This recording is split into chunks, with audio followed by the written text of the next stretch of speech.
Hi, I'm Don Dodge, and this is Google Root Access, the show for startups about issues that every startup has.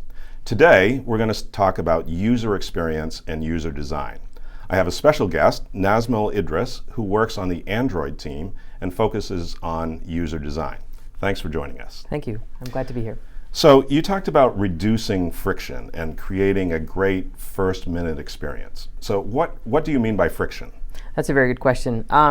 If you were to measure the emotional response a user has when they're interacting with your application, and let's say those responses were negative, if they were angry or frustrated, anything that causes a negative reaction or negative emotional reaction is considered friction. So it's not just that it's good practice not to have friction in your applications. If you consider prospect theory, which is a psychological thing, it tells us that for every negative interaction you have with something, you need 3 positive interactions. So for a startup with limited funding, limited everything, it's much easier to remove friction than to come up with really amazing experiences to delight someone. So it's good for startups to get in the mindset of removing friction and delighting rather than just delighting, but then also leaving friction in, which is that now you have to work 3 times as hard, essentially. So by friction, do you mean preventing the user from getting at the meat of what they want to do, like putting steps that they have to take or sign up or that kind of thing? Is that what you mean by friction? Exactly. It's important for your application to understand that the user has a limited amount of bandwidth, to limited amount of focus or cognitive load. Like you can't just ask people to do complex things without actually first letting them know what the value proposition is for them to actually take those actions. Additionally, you want to simplify those complex actions as much as possible. So it's very deep in how you have to consider removing friction. So most applications have a account creation process, sign-in process. Maybe they have a walkthrough or demo or something that they make you go through. What's your advice on that kind of thing? How do you handle account creation or demos or walkthroughs? That's a very good question. The most important thing right away when you actually first experience an application is for the application to give you an idea of what it's going to do, and if it needs you to do something like sign in, to tell you why.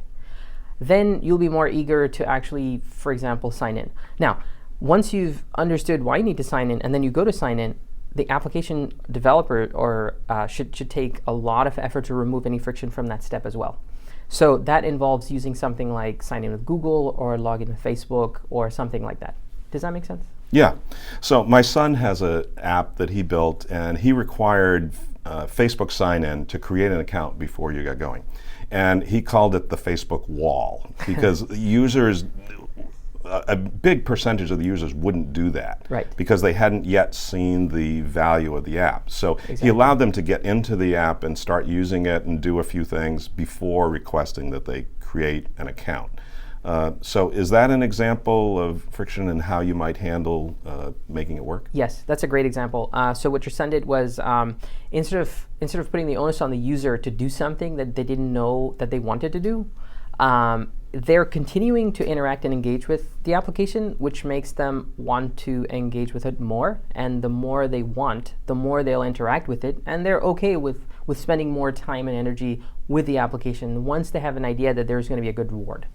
So that's sort of like progressive disclosure or progressive disclosure of features where you give them more, don't overwhelm them in the beginning? Exactly. And not only that, but if you consider things like sign-in or sharing, not everything, you don't need permissions to do everything up front. So let the user kind of flow through the application a little bit, and when they need to do something where they need to be signed in or they need to share, then kind of load them with kind of overcoming that step.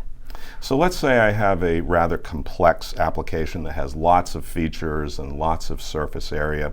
How do I make that first minute experience be delightful? So that's actually not easy to do, but if we use an example like Google Now, that's actually a fantastic example of how to do it right. If you consider Google Now, it's taking into account a tremendous number of signals. It's a very complicated thing. But when you first launch Google Now, it gives you like a sample card, and it kind of gets you thinking It basically says, hey, if you sign in or if you opt into using Google Now, these are the amazing things that you might be able to do. It doesn't really contextualize them for you yet. It just gives you samples. So then you say, okay, yes, I'm in. That's the message.